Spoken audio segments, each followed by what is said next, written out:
Dini isipotafsiriwa ipasavyo, dini ni chanzo kikubwa cha matatizo ya afya ya akili. Narudia tena. Dini isipotafsiriwa ipasavyo na wanaotumia vitabu vya dini na maandiko ya dini wasipoyatafsiri ipasavyo, dini ni chanzo kikubwa cha matatizo ya afya ya akili.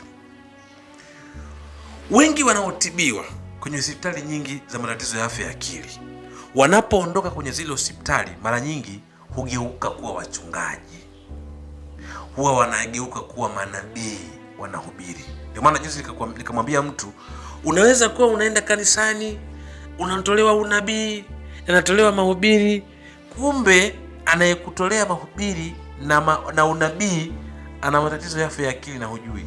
Ni kwa sababu dini isipotafsiriwa ipasavyo ni chanzo kikubwa sana cha matatizo ya akili.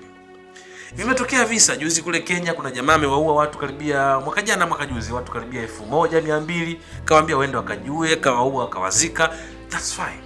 Anaona ni sahihi tu. Kuna miaka ya nyuma hapa Tanzania alitokea mtu akasababisha watu wengi mno wakafa kwa kuwatafsiria kwamba pengine tunafika kwenye kiyama, dunia inakwisha, tufanye nini, watu kafa. Tumeona kuna mtu sehemu katika hii nchi yetu kule Mwanza anajiita Mungu na anajiita kabisa mfalme na yeye ni Mungu.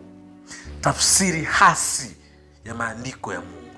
Kwa hiyo dini isipotumika vizuri, wanaohudumu kwenye dini unaweza kukuta wana matatizo ya afya ya akili.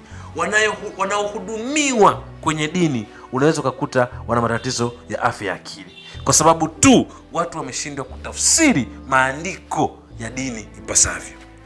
Sometime inatokea mtu anasema tukienda kanisani lazima tuvae viatu vyeupe, shati jeupe, suruali nyeupe, nguo nyeupe, kofia nyeupe, kila kitu cheupe. Yaani watu wanaishi kwenye systematic way. Yaani kuna namna ambao wanaishi kwenye fikra za mchungaji wao, maisha yao, kula yao, kila kitu cha kwao, wanaishi kwenye fikra za mchungaji wao. Hasa kumbe mchungaji mwenyewe pengine ana matatizo ya afya ya akili.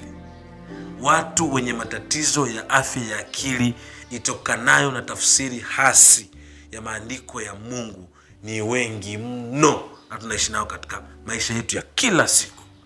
Tujitahidi mno kutafsiri maandiko ya Mungu ipasavyo.